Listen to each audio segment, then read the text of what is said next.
Hello বন্ধুরা, আমি রেখাজ ব্লগে আপনাদের সবাইকে অনেক অনেক স্বাগতম।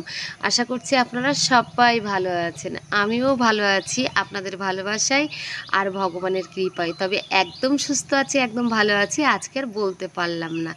আসলে যেটা হচ্ছে প্রচণ্ড গরম, 40 ডিগ্রি গরম পড়েছে বন্ধুরা। সেই গরমে একদম হাঁসফাঁস করছি। আর চলে এলাম কি বলুন তো, অন্নপূর্ণা মায়ের পুজোর বাড়িতে। আর এই যে পাশে এই যে দাঁড়িয়ে আছে দেখেছেন, এটাই হচ্ছে অন্নপূর্ণা মায়ের মন্দির। তবে কি হয়েছে বলুন তো, অনেকক্ষণ ধরে দাঁড়িয়ে আছি, কিছুতেই মন্দিরের ঠাকুরটা তুলতে পারছি না। তো যাই হোক, এটাই তুললাম, যতটুকু পারলাম সেটুকুই তুললাম। আর চলে এলাম আমি আর অর্ঘ্যসোনা আর আমি চলে এসেছি। এত গরম বন্ধুরা যে এখানে মানে আমি যে ঘরটায় থাকি ফ্ল্যাটে বা সেট দেওয়া, কিন্তু আমি যে সাইডটায় থাকি কোনো সেট নেই। এত গরম, বীভৎস গরম যে আমরা ঘরে থাকতে পারছি না। তো যাই হোক, এখানে চলে এসেছি। অন্নপূর্ণা মায়ের প্রসাদ দিদি মেজদি ভাই নিয়ে গেছে আর আমাকে ফোন করে বলল আসার কথা, কিন্তু প্রথমে আমি ভাবছিলাম যে আসবো না। এতটা গরম যে আমার ইচ্ছাই হয়নি যে আমি এখানে আসব। তারপরে অনেকটা সময় পরে ভাবলাম যে না যাই, ঘরে শুয়ে শুয়ে না আর ভালোও লাগছে না। তো অর্ঘ্যসোনাকে নিয়ে চলে এলাম। আর আসার পরে যেটা হচ্ছে বন্ধুরা, এত ভিড় এখানে, কি বলবো আপনাদের, ভিড়ের চোটে মানে যেতেই পাচ্ছি না ঠেলে। তো যাই হোক, ওই দিদিভাই বলছে যে প্রচণ্ড লাইন।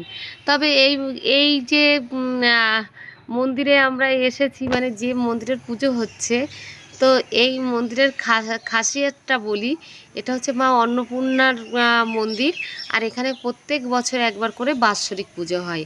আর এখানে সবাই আসতে পারে, মানে আপনিও আসতে পারেন, এরকম একটা ব্যাপার। এই যে প্যান্ডেলের মধ্যে যত লোক আছে তাদের কিন্তু সবার নেমন্তন্ন নয়, এটা আত্মীয় স্বজনদের নেমন্তন্ন থাকে। আর এই যে আমাদের মতো মানুষদের অলরেডি নেমন্তন্নই থাকে। যাই হোক, চলে এলাম। আর এসে কিছুতেই তো লাইন দিতে পারলাম না গরমে।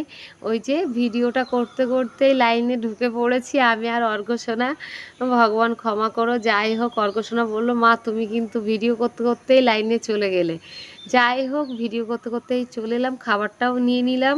তারপরে এই যে প্যান্ডেলটা দেখুন, এত সুন্দর করে প্যান্ডেলটা করেছে। আর এই প্যান্ডেলটা যে কোথায় কিসের জন্য করেছে সেটা দেখাবো তো অবশ্যই। আগে খাবারটা নিলাম ওই প্যান্ডেলটার ভিতরে। যখন বেরিয়ে যাচ্ছি পাশে সবাই লাইন দিয়েছে, তো কিসের লাইন জিজ্ঞাসা করলাম, দিয়ে আমিও দাঁড়িয়ে গেলাম। তারপরে অর্ঘ্যসোনা ওই যে চেয়ারে বসে আছে খাবারটা নিয়ে, আর আমি এই যে ভিডিওটা করছি দেখুন, জিলাপি ভাজছে। তো এই প্যান্ডেলটা বানিয়েছে জিলাপি ভাজার জন্য। এখানে গরম গরম জিলাপি ভাজা হচ্ছে আর সেই জিলাপি সবাইকে দেওয়া হচ্ছে। তো আমি আর অর্ঘ্যসোনা দাঁড়িয়ে গেছি। গরমে অর্ঘ্যসোনা কিছুতেই এখানে দাঁড়াবে না, রেগে গেছে। ওই জন্য আমি মানে ক্যামেরার মতো নিতে পারিনি, রাগ দেখাচ্ছিল বলে। আমি গরমে এগুলো নেব না। যাই হোক, ওখানে আমের পান্না দিয়েছিল, খেয়েছিলাম দুজনা। ফুচকার ব্যবস্থাও ছিল বন্ধুরা, কিন্তু ফুচকা খাইনি, এতটা ভিড় ছিল। যাই হোক, জিলাপি সীতাভোগ এটা দিয়েছে, আর বাসন্তী পোলাও, বেগুনি, আলুর দম, মিষ্টি আর আর চাটনি পাঁপড় দিয়েছিল, কিন্তু আমি নিইনি। যাই হোক, অর্ঘ্যসোনা বলছে আমি খেয়ে মোটা হয়ে গেছি। তো যাই হোক বন্ধুরা, আমি আমার ভিডিওটি এখানেই শেষ করছি। আর দেখা হচ্ছে একটি নতুন কোনো ভিডিওতে।